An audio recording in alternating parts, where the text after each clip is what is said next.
안녕하세요. 고향설화입니다. 고향의 따스한 숨결이 담긴 설화처럼 오늘도 고향설화가 여러분의 마음을 어루만지는 이야기를 전해드립니다. 구독과 좋아요, 알람 설정은 다음 영상을 만드는데 큰 힘이 됩니다. 행복한 하루 되시길 바라며 이야기 시작하겠습니다. 조선 후기 나라의 중심에서 멀리 떨어진 산줄기가 겹겹이 이어진 깊은 산골이 있었습니다. 관청의 손길이 닿지 않고 사람의 발자국보다 짐승의 흔적이 더 많은 곳이었습니다. 그곳 산 어귀에 한 아이가 버려져 있었습니다. 아직 말을 제대로 하지 못하고 기어다닐 줄만 알던 사내 아이였습니다. 보자기에 쌓인 채 비를 맞으며 울고 있었습니다. 목에는 금이 간 작은 옥패 하나가 걸려 있었고 그 안쪽에는 희미한 글자가 새겨져 있었습니다. 아이를 버린 이는 이 산의 사람이 아니었습니다. 그날 새벽 한 양반가의 행렬이 급히 산길을 넘어가고 있었습니다. 도적대를 피해 지름길을 택한 것이 화근이었습니다. 밤중에 갑자기 나타난 도적들과 맞닥뜨린 양반가 일행은 혼비백산했습니다. 말발굽 소리, 비명, 뒤엉킨 혼란 속에서 보자기에 쌓인 아이 하나가 산비탈 아래로 떨어졌습니다. 유모는 비명을 질렀지만 행렬은 멈추지 않았습니다. 누구도 아이를 찾지 않았습니다. 찾을 수 없었고 찾으려 하지도 않았습니다. 살아남는 것이 먼저였기 때문입니다. 그렇게 사는 아이를 삼켰습니다. 빗소리만이 아이의 울음을 감쌌고 어둠이 짙어질수록 아이의 목소리는 작아져 갔습니다. 해가 중천에 떴을 무렵 산속 소굴로 돌아가던 산적 하나가 희미한 울음소리를 들었습니다. 이름은 도철. 산적들 사이에서도 말이 없고 칼보다 눈이 먼저 움직이는 사내로 알려져 있었습니다. 그는 소리가 나는 곳으로 조심스럽게 다가갔습니다. 덤불 사이 젖은 보자기가 보였습니다. 도철은 보자기를 들춰보았습니다. 아이였습니다. 숨은 약했지만 아직 살아 있었습니다. 도철은 한참을 서 있었습니다. 산에서 버려진 것은 대개 죽는 법이었습니다. 짐승에게 물리거나 밤이 오면 얼어 죽거나. 그러나 도철은 아이를 안았습니다. 가볍고 따뜻했고 무엇보다 살아 있었습니다. 살아 있으면 이유가 있겠지.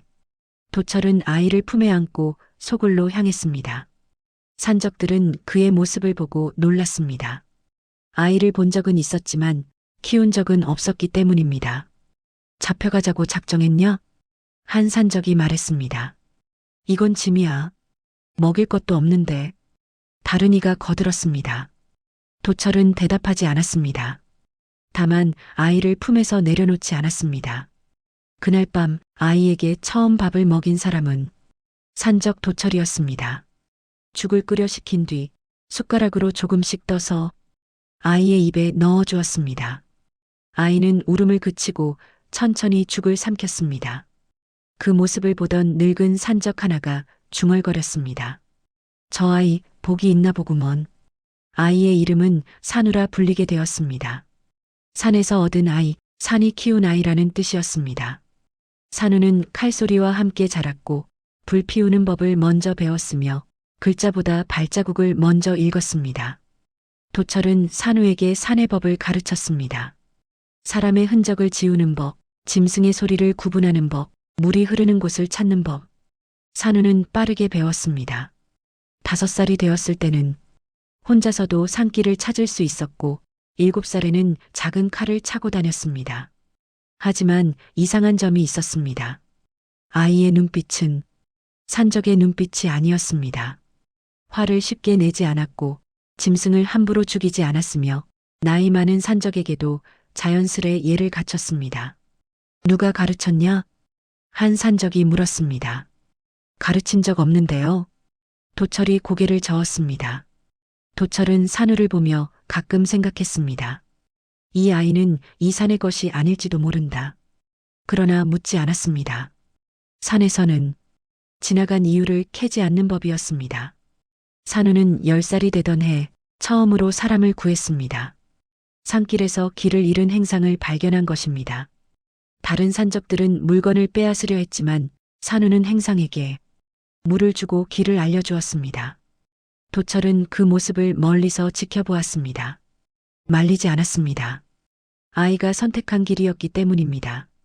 세월이 흘러 산우가 12살이 되던 해봄, 한 양반이 말을 타고 산길을 지나고 있었습니다. 이름은 이연석. 한때 조정에서 병조참판까지 지낸 인물이었으나 정쟁에 밀려 낙향하던 길이었습니다. 이연석은 수행도 없이 혼자 산길을 택했습니다. 관도를 피하고 싶었기 때문입니다. 그러나 그 선택은 또 한 번의 화를 불렀습니다. 해가 기울 무렵 산 중턱에서 도적대가 나타났습니다. 거친 옷을 입은 사내들이 말머리를 가로막았습니다. 이연석은 말에서 끌려 내려왔습니다. 칼이 목에 닿는 순간 다른 편에서 또 다른 무리가 나타났습니다. 도철의 무리였습니다. 짧은 싸움 끝에 산길의 도적들은 흩어졌고 이연석은 목숨을 건졌습니다. 도철은 이연석을 일으켜 세웠습니다. 괜찮으시오? 이연석은 땅에 무릎을 꿇고 깊이 절했습니다. 목숨을 살려주셨소. 이 은혜를 어찌 갚아야 할지. 도철은 대답하지 않았습니다. 그저 말 옆에 놓인 물통을 집어 건네주었습니다. 산에선 은혜를 갚을 기회가 오게 돼 있소. 서두르지 마시오. 이연석은 물을 마시며 도철의 얼굴을 똑바로 보았습니다. 산적이라 하기엔 눈빛이 맑았고 말투에 거칠음이 없었습니다. 그는 고개를 숙이며 말했습니다. 언젠가 반드시 은혜를 갚겠소. 며칠 뒤 이연석은 산 아래 주막에 머물며 고민에 빠졌습니다. 양반으로서 도적에게 받은 은혜를 외면할 수 없었습니다. 은혜를 외면하면 양반일 수 없다는 생각이 그를 사로잡았습니다. 결국 이연석은 결심했습니다. 하인 하나 없이 홀로 산으로 다시 들어갔습니다. 도철의 소굴을 찾아가기 위해서였습니다. 산길은 험했지만 이연석은 멈추지 않았습니다. 사흘을 걸어 도철의 소굴에 도착했을 때 그는 놀랐습니다. 그곳은 산적의 소굴이라기보다 작은 마을에 가까웠습니다. 아이들이 뛰어놀고 있었고 여인들이 밥을 짓고 있었으며 노인들이 나무를 깎고 있었습니다. 도철이 나타났습니다. 어인일이요? 이연석은 품에서 은자 몇 냥을 꺼냈습니다. 은혜를 갚고자 왔소. 이것이 전부는 아니지만 도철은 손을 저었습니다. 산에선 돈이 필요 없소. 그보다 그때 한 아이가 나무 위에서 뛰어내렸습니다. 산우였습니다. 아이는 도철에게 다가와 무언가를 속삭였습니다. 도철이 고개를 끄덕이자 산우는 이연석을 힐끗 보고는 다시 숲속으로 사라졌습니다. 이연석은 그 아이의 얼굴을 보는 순간 숨이 멎었습니다. 이연석은 도철에게 물었습니다. 저 아이는 누구요? 도철이 대답했습니다. 산우라 하오. 이 산에서 키운 아이지. 이연석의 손이 떨렸습니다. 그는 다시 한번 산우를 불러달라 청했습니다. 도철은 의아해하며 아이를 불렀습니다. 산우가 다가왔습니다. 이연석은 아이의 목에 걸린 옥패를 보았습니다. 금이 간 작은 옥, 그 안쪽에 새겨진 희미한 글자. 그것은 이연석이 직접 손자에게 걸어준 것이었습니다. 12해 전 산길에서 잃어버린 아이. 아들의 아들. 그의 손자였습니다. 이연석은 그 자리에서 무릎을 꿇었습니다. 눈물이 흘러내렸습니다. 산우야, 내가 맞구나. 산우는 낯선 노인의 반응에 당황했습니다. 도철이 다가와 물었습니다. 무슨 일이오? 이연석은 떨리는 목소리로 모든 이야기를 꺼냈습니다. 12해 전 그날의 혼란, 산적을 피해 도망치던 중 잃어버린 손자, 아이를 찾지 못한 죄, 12해 동안의 회한과 그리움. 그리고 이 아이가 바로 그 손자라는 사실을. 도철은 아무 말도 하지 않았습니다. 다만 산우를 바라보았습니다. 산우 역시 혼란스러운 표정으로 이연석을 보았습니다. 저는 이 어르신의 손자란 말입니까? 이연석이 고개를 끄덕였습니다. 그렇다. 내 아버지는 내 아들이었고 너는 양반가의 적손이다. 산우는 자신의 옥패를 만졌습니다. 늘 목에 걸고 있었지만 그것이 무엇을 의미하는지 알지 못했습니다. 이제야 그 의미가 밝혀진 것입니다. 이현석은 도철에게 말했습니다. 아이를 데려가겠소. 본래 있어야 할 자리로 돌려보내야 하오. 산적들이 술렁였습니다. 누군가는 반대했고 누군가는 침묵했습니다. 도철은 산우를 불렀습니다. 산우야, 내가 선택해라. 산우는 양반을 보았고 산을 보았습니다. 자기를 키운 손, 자기를 버린 피, 12해 동안 자신을 길러준 사람들, 그리고 혈육이라는 이름으로 돌아온 낯선 사람. 산우의 입에서 처음으로 흔들리는 말이 나왔습니다. 저는 어디에 있어야 합니까?